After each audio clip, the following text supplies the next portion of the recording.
Hi and hello, Dune Imperium fans. I hope all is well with you wherever you are in the world today, and welcome. This is the Substance over here, and I am your host, Admiral Trench.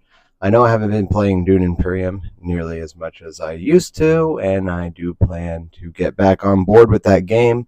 Unfortunately, my schedule just will not allow it as it used to. However, things will change and things will get better.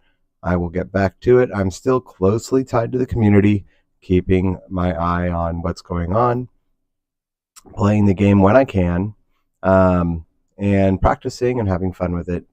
And recently, I played the physical copy of the game with some friends, and that was a lot of fun. So I am still very much in love with the game. It's just a matter of scheduling and making that work for myself. This channel has always just been a hobby of mine for fun, and I figure I might as well make videos of my analysis of different movies I've seen, movies that I really like and I find thought provoking and interesting and worth talking about. Um, the Substance is a movie I recently saw, and I was very impressed with it. It was a good movie. I wouldn't say it was scary. That's one sort of detail about it. However, it was definitely jarring and gross, hard to watch at certain points. Um, I'll also say that the movie is uh, overly sexualized. Not that it's a bad thing, but I do think that I will say I was not prepared for that aspect of the film going into it. I wasn't expecting that, so it's sort of like a little awkward because it's darn near pornographic at certain areas of the film, which is part of the movie. Like it's kind of making a message, right? It's saying something. And I'll get into all that, of course, during the analysis, but I just wanted to sort of put down some of my most basic thoughts of the film right at the start. So it was very graphic, and it wasn't scary. There were definitely some scenes where you're like, oh, I don't want to look at that. It's not that it's scary, though. That's the thing. It's just gross. It is a body horror film. And I do think it has an interesting story to tell with my takeaway on it. And again, one thing I will say too, I don't think I've ever mentioned this before, but when I make film analysis videos or I'm doing an interpretation of a movie, I steer away from. I will just say this: like I enjoy watching and listening to people interpret movies on the internet, on YouTube, and stuff like that. I get a lot of kicks out of that. It's a lot of fun for me. Or books that I've read, I'll listen to people give their analysis of different books and takeaways from things like that. Oh my god, I got something in my eye. It's awful. Oh, why now? Sorry, guys. Oh no, it's really bothering me. Sorry. Okay, it's gone now. But when I make a analysis of a movie, I try not to be guided by other people's opinions or interpretations of the film. I want to give my interpretation as cleanly as I can, and it might well be that my view of the movie is not popular or not what most people took away from the film. So my analysis of this movie is my analysis. It's not copy pasted or stolen from other people, and it may well be the case that what I'm going to say about this movie, my takeaway from the film, might not actually represent what the director was going for or what most people think the movie was about. So don't listen to me. I'm just a guy telling you what I think of the movie. Okay, so with that said, let's get into it, shall we? The movie is called The Substance, and um, it's about a woman who is at the end of her career in Hollywood. She is a TV personality. She's a beautiful woman, and her job is to do exercise routines for a some sort of a channel that people tune into to either watch her do the exercise or do the exercise themselves. She's some sort of a fitness coach, if you will. And so she's doing these dance routines and different stretches and such like that, for entertainment and for to promote a healthy lifestyle, which is fascinating because she herself, in many regards, does have a healthy lifestyle in her fitness. However, mentally, she's not all there. There's definitely mental health issues that she's not taking care of. So we'll talk about that a little bit later. But for now, let's just get into this, to the gestalt of the film. So this is the main character, and she's at the end of her career, and she is being told that her show is being canceled and she must now retire. She is not at all prepared for this. When she looks in the mirror, she can see that she's aged and she is no longer in her prime. However, that's not to say she's not a beautiful woman in her own right. She certainly is. She has a lot going for her. She's clearly a success in her career and has made a lot of money and a lot of wealth. And if this was the end of her career, then this does not mean it's the end of her life. It definitely just is the start of a new chapter, from which she can live prosperously, prosperously, with all the money and success that she's earned in her life as a star. And so the problem is, though, is that she's just in her head, not ready for this retirement. And she's wishing that she could, she's wishing she could go back and do it over again, And she goes to see a doctor because she's in a car accident. She's okay, but the doctor is sort of like telling her, like, looks like you're going to be fine. Another doctor slips her a message and says, like, the substance changed my life. And so he drops in a phone number. She contacts the people and they inform her that there is a drop box she must go to get the substance. And at first she dismisses it, but later she takes it on. Here's the deal about the substance. The substance is a drug. It's a chemical. And when you inject it into your body, it creates another version of you. I apologize. My daughter is calling for me, so give me 1 second. She's supposed to be sleeping. 1 minute, everyone. This is so awful. Oh, wait, never mind. I take that back. She's just going to read a book in her closet. That's real swell. Okay. So where was I? Right. One thing that I really liked about this movie is that the substance is very much a magical drug. It doesn't attempt to scientist its way through the story. It doesn't attempt to do like what Jurassic Park did in that movie, where it's like, this is how we got dino DNA by extracting from frogs and introducing it into the bloodstream, or whatever they explained in the movie Jurassic Park. Like, in that movie, they did a really good job of being like, this is all made up, but it's scientific enough that you could believe it. This movie doesn't attempt to do that at all. It's just like, this is the drug and this is what it does, and you're going to go along with it, and that's totally fine in my opinion. So what it does is it creates a second version of you that is a younger, more beautiful, more attractive, more everything better about yourself version of you, I suppose you could say.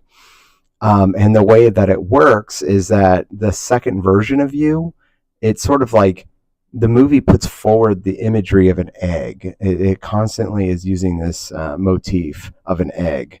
And so your body is like an egg, right? And so your second you hatches from your body through the back. And while you are your other version of yourself, the true version of yourself will lay there dormant for 7 days, at which point the other version of yourself will need to switch bodies for 7 days back to your original self. And then you do that body swap every 7 days. And this is the new life that you're trying to create, or something like that, you're building from. So in this movie, the main character gets the substance. She injects it into her body. She has a violent reaction to it. The second version of herself hatches out of her back and she lays unconscious on the floor. Goodness me, my daughter is now knocking on the door, so bear with me. I apologize.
Sorry, folks, being a parent is hard work.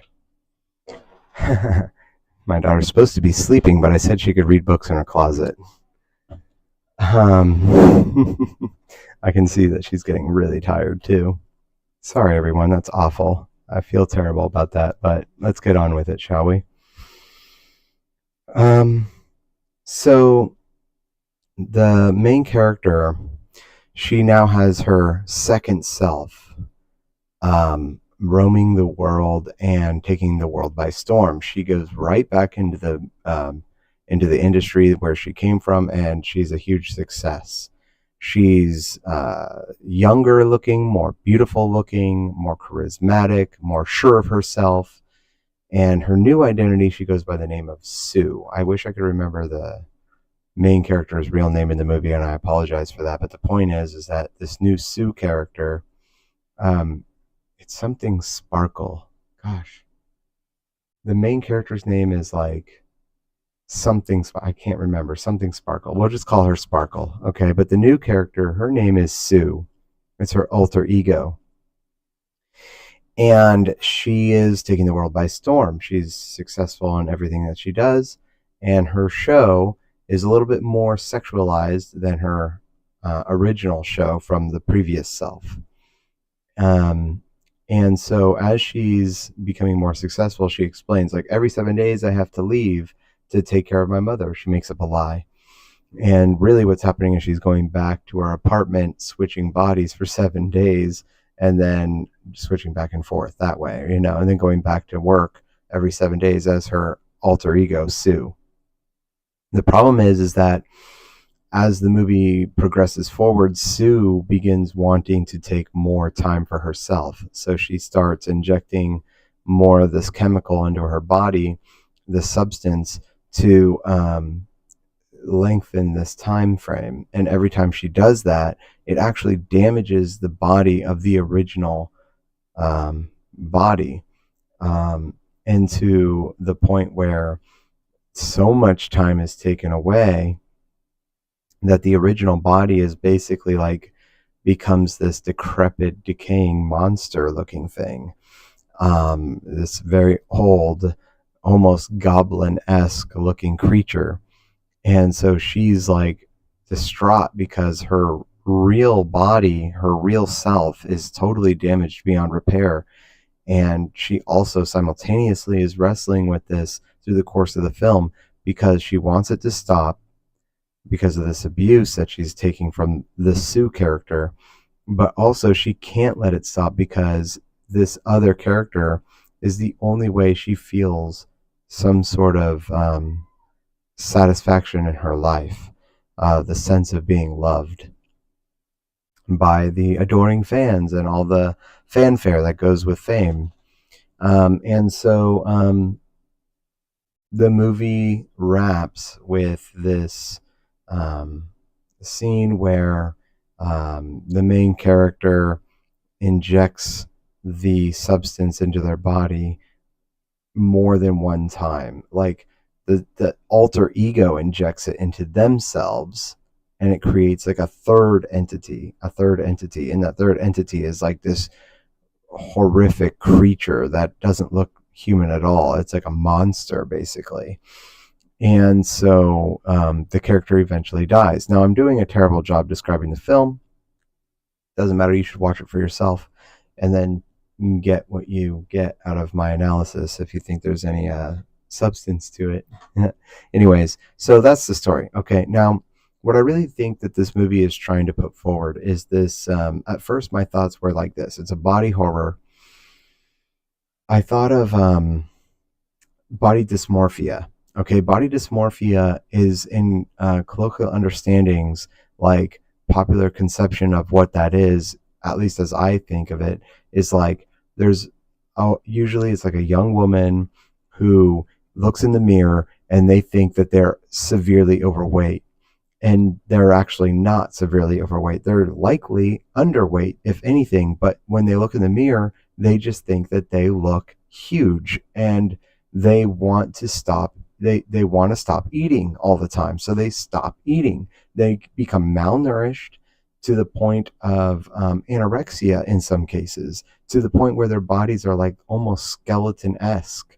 And yet, when they look in the mirror, all they see is this blob or this monster or this thing that isn't reality at all. Their brain is tricking them into seeing something that isn't true about themselves. However, there is another version of this I've heard taking place in some instances with bodybuilders. It's actually the opposite of this self-harm that comes with like anorexia and bulimia and stuff like that.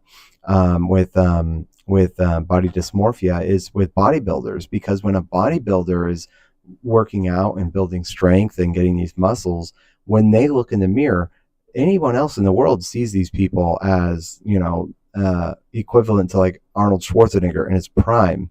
But when they look in the mirror, they see someone puny and small and scrawny and not strong. And so they're constantly trying to build those muscles up to get bigger and bigger and bigger. And yet when they look in the mirror, even though they're a hulking mass of muscle, to them, they see a stick, for arms instead of huge muscles or huge tree trunks for arms. They just see little sticks.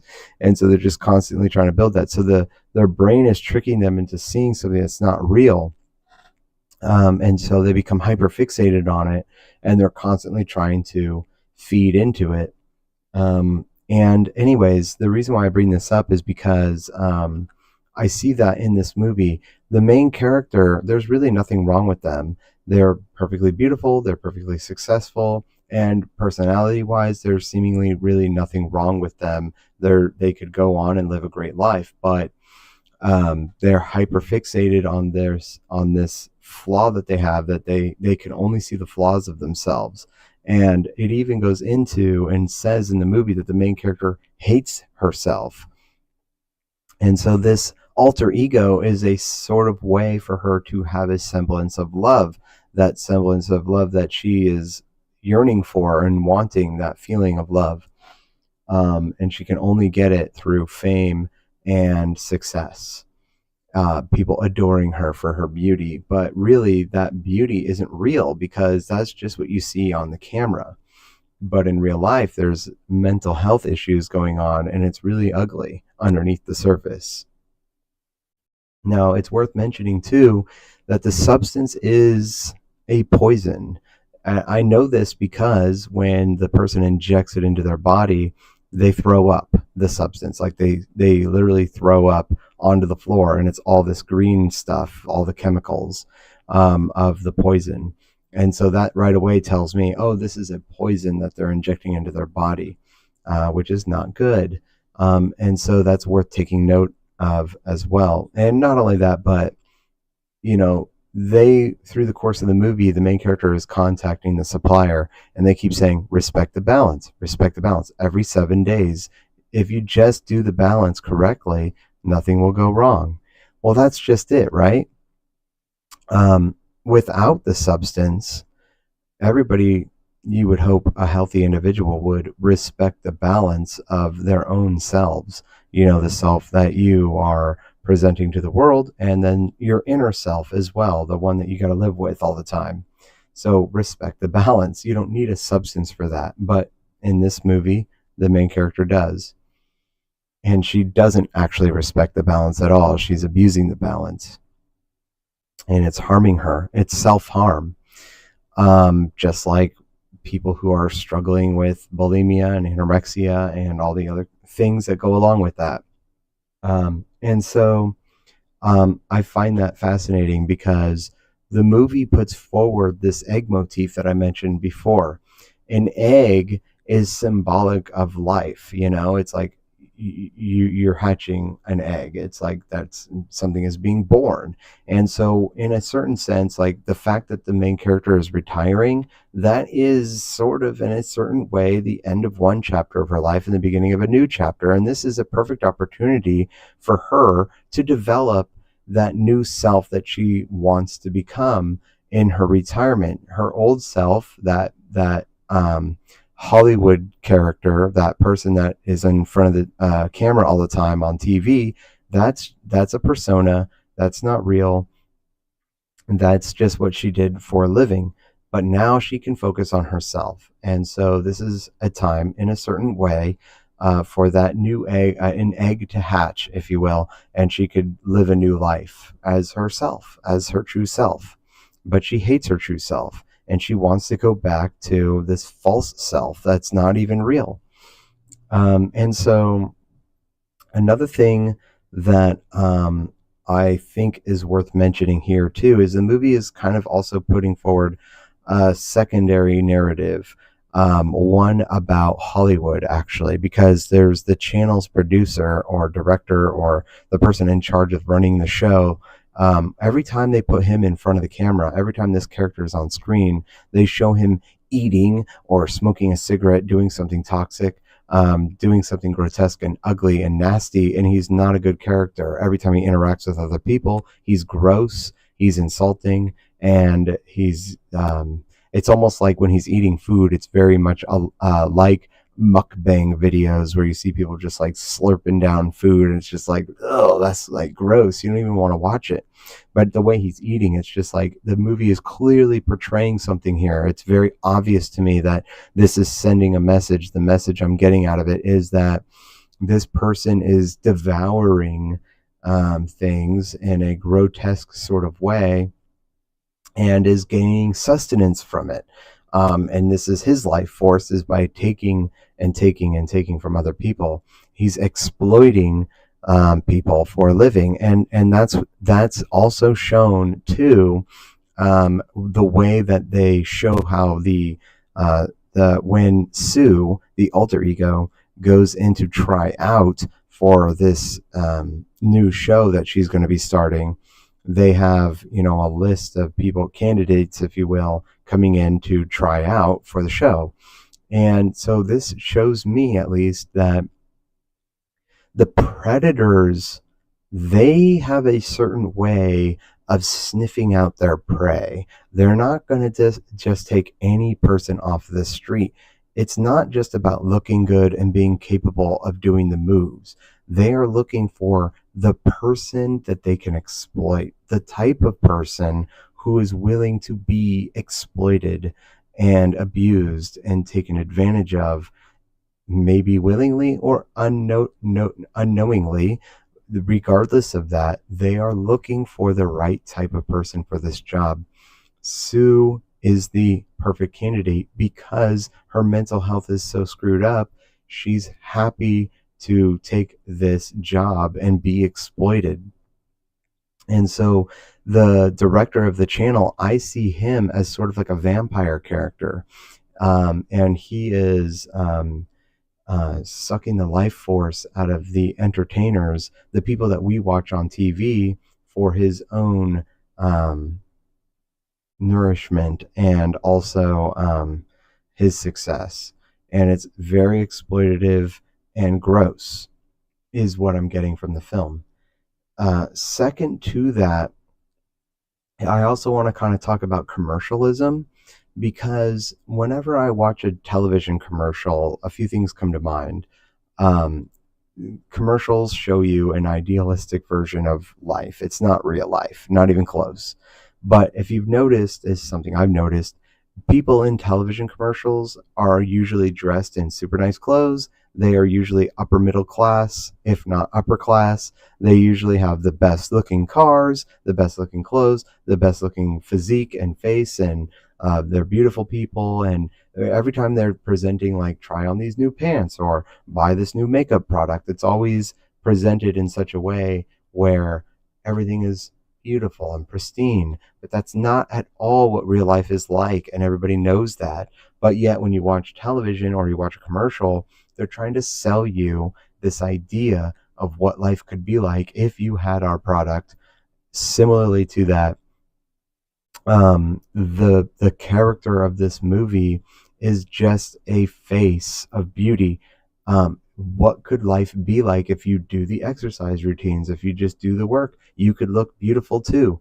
That might be true, but what's happening inside you is another story. And as we see through the course of this movie, what's happening inside of the main character is disgusting and monstrous and grotesque. And the movie can't show you literally what's happening inside of their spiritual self or their mental self, but the way they show it to you is through the abuse that she's putting her body through the course of the film. And so you can watch physically what's happening to her internal state by seeing what's happening to her external state. And so I just wanted to bring that up because it's important for the movie, because there's certain scenes in this film where the audience is a part of the story. At the end of the story, the main character, she wants her life back. She's now this like goblin looking thing. She's hunched over. She's old and decrepit, even though her age hasn't changed at all, but her body has gone through this physical transformation to the point of it just looks terrible, and she wants it to finally stop. But the Sue character doesn't want it to stop, so they battle it out, and Sue injects herself with the substance, and a third entity emerges from her body. The third entity is everything mushed together. It's just this hulking mass of different versions of her all lumped together into one body, and it's monstrous. To be frank, it's monstrous.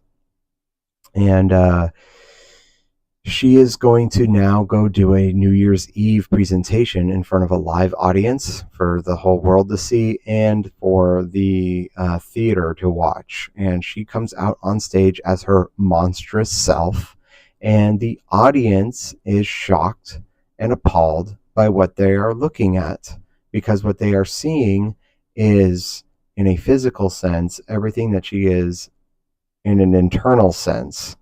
And they are so shocked and appalled that they all start booing her, saying she's a monster, rushing her off the stage, casting her out, and actually literally physically abusing her, almost as if to suggest that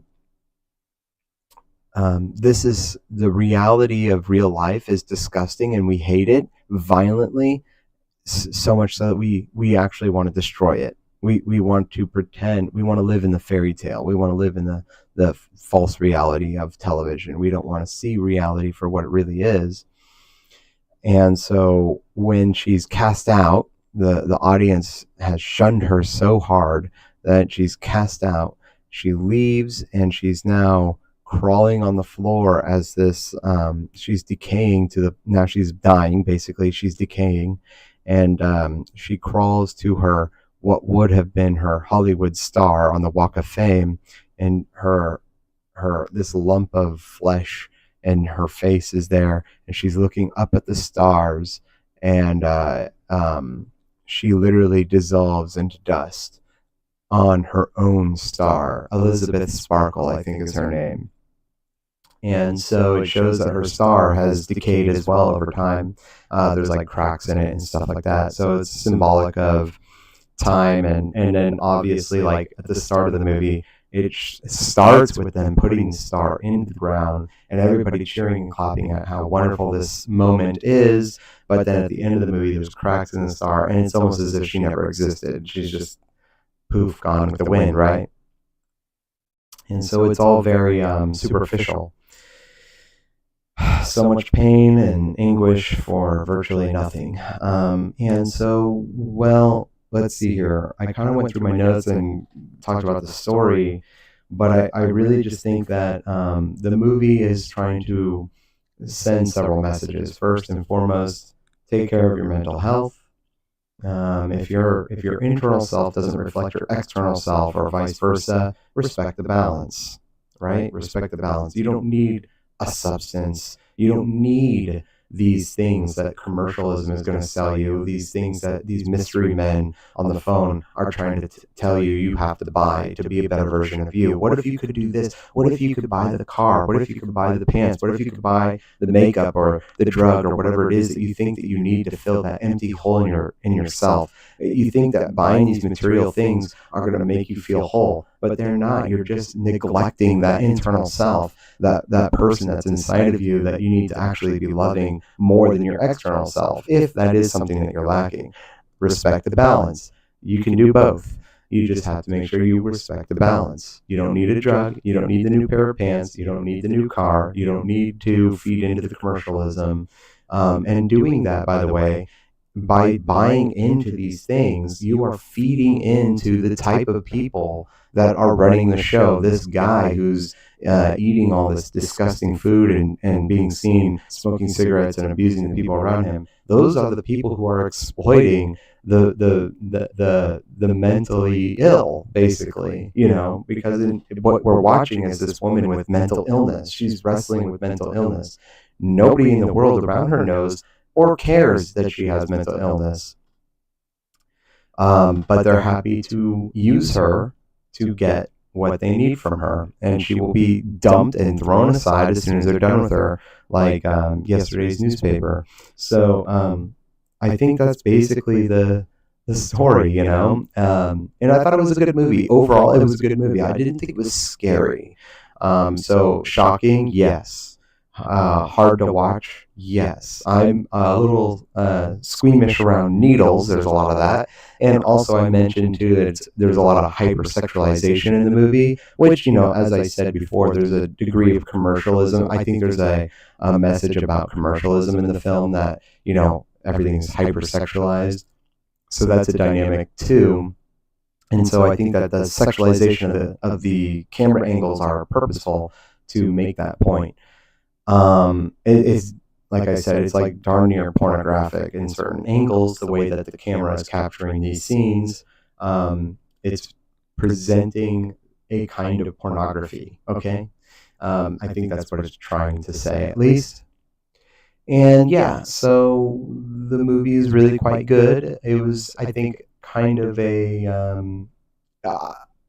I think it was fun to think about, fun to put my thoughts down on this and kind of get it all out there. It's a little discombobulated, and I apologize for that. I'm not writing book reports here or making essays out of it. I'm just sort of speaking my mind off the cuff, and I apologize that my daughter interrupted the stream. I'm not a professional. I'm just doing this for fun. So bear with me, please. And yeah, so that's the movie, and I highly recommend it. It was a really well-made movie. The production was really good. The direction was really good. I couldn't really see any flaws with the film. I didn't come away thinking I could have done that better, or I would have seen that this could have been done better, or anything like that. I really enjoyed every part of the movie. It was fun to watch. And so I would recommend it. I definitely think that if this is horror is your cup of tea, this is where you're going to find that kind of story. It's a fun, interesting, new kind of story that I haven't seen done before. There are other stories like it, body horrors like it, where they touch on subjects similar to this, but I do like that this kind of has a different approach, and I like that. So with that said, I guess I will bid you all adieu. Thank you very much for watching, and I hope that you enjoyed my analysis of the movie, The Substance. Bye for now.